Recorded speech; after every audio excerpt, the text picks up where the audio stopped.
smile anytime I see this video. I smile because I know that whatever thing this young man is speaking is nothing but a fact. And as always, he was able to share a lot of horrible things that happen in Nigeria that South Africans does not even get to witness. Emphasis on the fact that most times Nigerians always come out to say that they are giant of Africa, but on the actual sense, they are actually child of Africa. You guys could see on the video that South Africa was seen carrying Nigeria by boat Ghana, showing you guys that the new giant of Africa right now should be South Africa and not Ghana. Let me show you guys the videos that's currently trending in Nigeria, and of course we have so many things to say at the end of the video. Take it away, guys. This is me coming out to say, you know, deeply in Nigeria there are no men. Nigerians have no men, and I'll prove this. If you want to find men, go to South Africa. If you want to find real men, I'm not even talking about real men. If you want to find men, go to South Africa, go to Ghana, go to Kenya. There are no men in Nigeria. That's why I call Nigerians the children of Africa. They are not the giant of Africa. They are the children of Africa. They are the infants. They are the spoiled brat of Africa. And I'll prove it. What I'm going to tell you right now, relate it to the time when you were young and spoiled, probably, or an infant. Because these are the things I can relate to myself. Do you remember those days? Whenever we're doing something, we're trying to see whether we can run past the other person. Right? You know, those things are childish stuffs. You're driving something, you're running, and you want to run past the other person until you start growing and there was no running, right? Come to Nigeria and see drivers of public and private vehicles acting like children.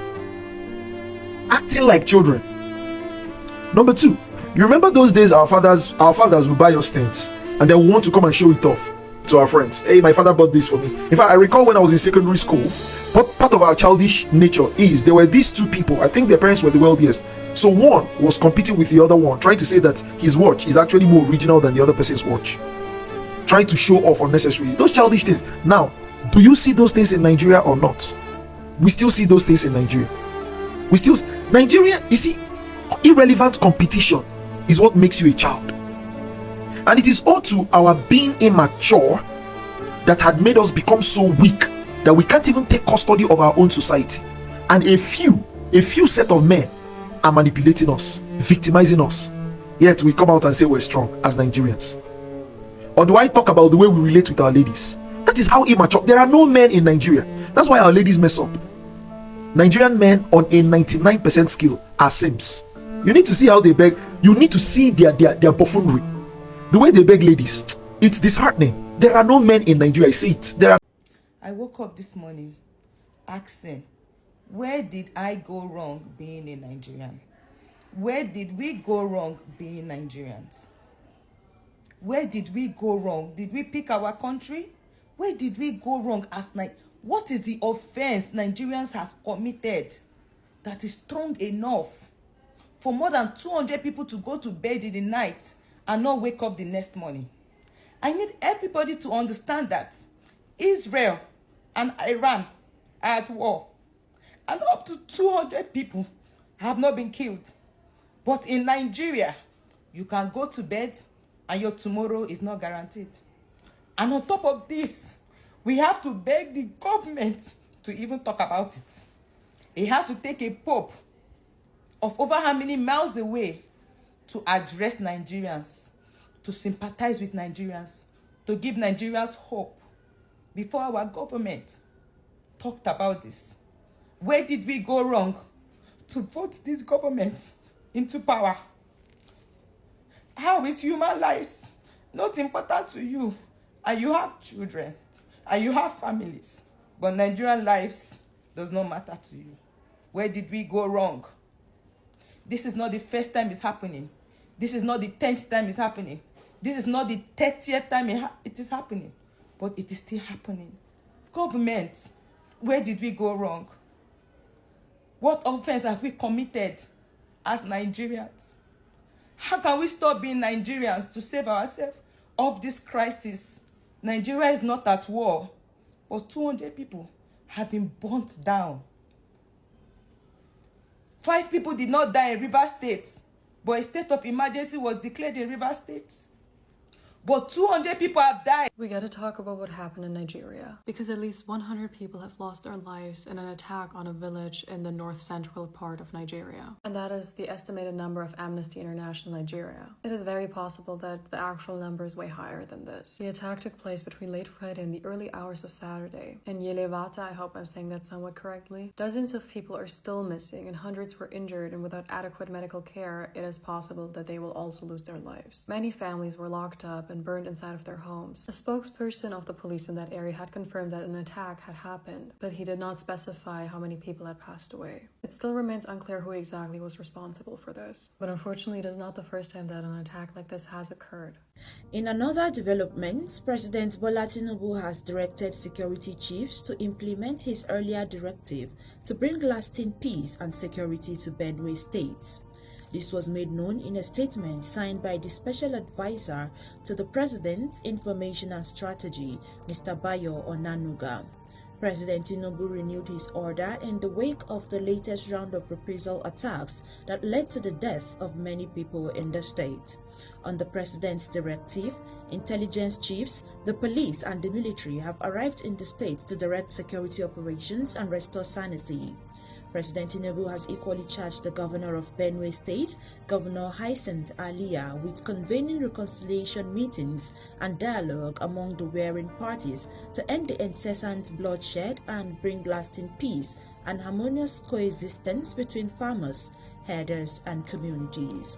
Describing the killings and bloodletting as inhuman and anti-progress, President Tinubu called on political leaders and community leaders in conflict areas to stop fueling the crisis through unguarded utterances and statements that could further inflame tensions. And that ends the news on the thief people of Benue State. That's we, the thief people of Benue State, killed their cows. Their cows. So they want the thief people to pay all their cows. So now my question is this: if we now pay the cows, are the Fulani people going to bring out the people that they have killed? Are they going to bring back the lives of people that they have taken? I want to ask this question. And funny enough, the governor have already started paying the cows. So I want to ask the governor of Benue State.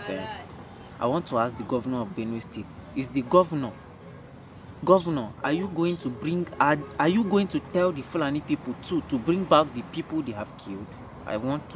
I want an answer to that very question, because you can. Just like Chimdi said, if we have all these men in Nigeria, why are things going wrong? Why can't these guys pick up to own it up? There's a video where VDM said that he is advising Nigerians to start getting legal guns, go for license and obtain a gun, because if you have gun, these people would not attack you the way they've attacked you, right? But then I'm going to put it out there that, see, the truth remains that I love the fact that some Nigerians are speaking of. A lot of them we are seen protesting, saying a lot of things that, they are tired. It is crazy. But I intentionally played the last video so that you guys will tell me in the comment section. This young man said that one of the reasons why we have this massacre that took place in Nigeria that is currently trending, even information has it that the president of Nigeria will be going there tomorrow, being Wednesday, to sort things out, right? The reason why is because the Fulani herdsmen were very furious and super sad that those people of the Benue, those communities in Benue, killed their cows, right? But then I don't blame them. I don't blame them because of the time it was passed in Senate that cows have equal rights with human. So as it stands now, if they kill cow, these guys will go and kill human. Just like this young man is asking the president of the governor of the state that if he has started paying off these Fulani men for their car, because they say they're going to retaliate. This one they did is just it's just small. They're coming back harder. Can you guys imagine? Can you guys imagine the level of what these guys are doing simply because of their cows being slaughtered? And oh my God, please, South Africans, does this happen in South Africa? What do you guys think is the way forward? I'm making this video because I know I have a lot of knowledgeable people that watch my content. I have so many people that engage so much on my videos. Please, this is what is currently happening, and we are scared. We are scared because we don't even know what to do right now. We are scared because we don't even know our left or our right. But I kind of think that if we address this properly, maybe we'd find solution, because it's more like they even said that the people doing this thing has actually passed the government. Like as it stands now, government has no right to decide on the fate of Nigerians. Please let us know what is happening. It's not all about you answering Giants of Africa up and down without having absolutely nothing to show for it. Nigerians are crying. Nigerians are dying. 200 people in a day. Is that not too much? Is that not too much? Please, South Africans, let's know what you guys have done to enhance proper security in your country. We all know that Ghana, South Africa, we don't hear such. But in Nigeria, on daily basis, we are hearing that the number of bandits that has been slaughtering people in this country is beginning to even make us trend on the national TV for the wrongest reasons. I'll be reading your comment down below. Please let me know. And do not forget to subscribe for more. If this is the first time coming across my name is Julie. You're welcome to Julie Harrison React. Don't make your last subscribe. And I will see you guys soon in my next video. Please stay happy, be kind, and be blessed. And don't forget to let me know what you think genuinely down in the comment section. I'll be reading your comments one after the other. Make sure you stay blessed. Make sure you stay safe. And I'll see you guys soon. Bye.